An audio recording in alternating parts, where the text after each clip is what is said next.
I had heard about the Indian version of the flood story a while ago, but I wanted to trace it back as far as I could get to get the oldest known version of the story. I don't know if I succeeded, but that nevertheless led me to the Shatapatha Brahmana, which is super old apparently. Like most estimates put it at around 700 BCE during the Vedic period in Indian history, with the oral form of the story being much older, of course.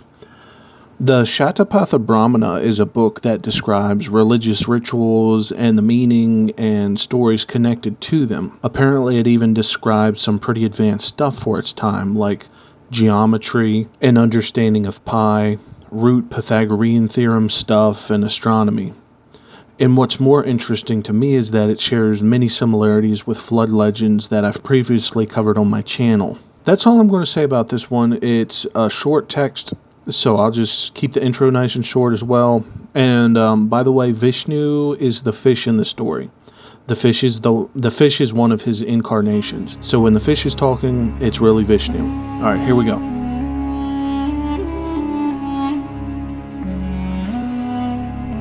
In the morning, they brought to Manu water for washing, just as now they also bring water for washing the hands. When he was washing himself, a fish came into his hands. It spoke to him, saying, "Rear me, I will save thee." Manu asked, "Where from wilt thou save me?"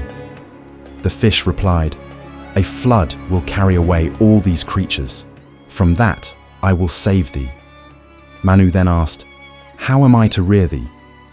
The fish explained, "As long as we are small, there is great destruction for us. Fish devours fish. You will first keep me in a jar. When I outgrow that, you will dig a pit and keep me in it.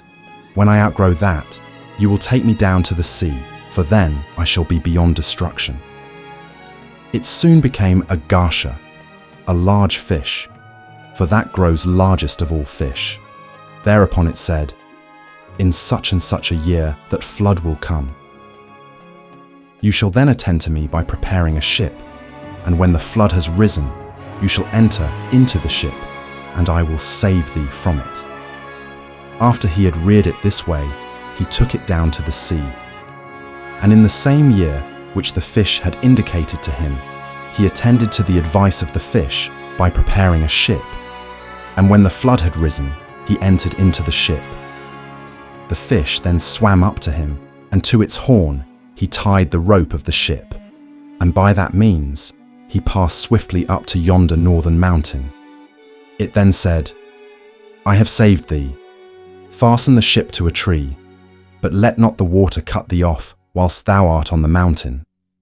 As the water subsides, thou mayest gradually descend." Accordingly, he gradually descended, and hence that slope of the northern mountain is called Alarm's Descent. The flood then swept away all these creatures, and Manu alone remained here. Being desirous of offspring, he engaged in worshipping and austerities. During this time, he also performed a paka sacrifice. He offered up in the waters clarified butter, sour milk, whey, and curds. Thence, a woman was produced in a year. Becoming quite solid, she rose. Clarified butter gathered in her footprint. Mitra and Varuna met her. They asked her, "Who art thou?" She replied, "Manu's daughter." They said, "Say thou art ours." She declined, saying, "I am the daughter of him who begat me." They desired to have a share in her. She either agreed or did not agree, but passed by them.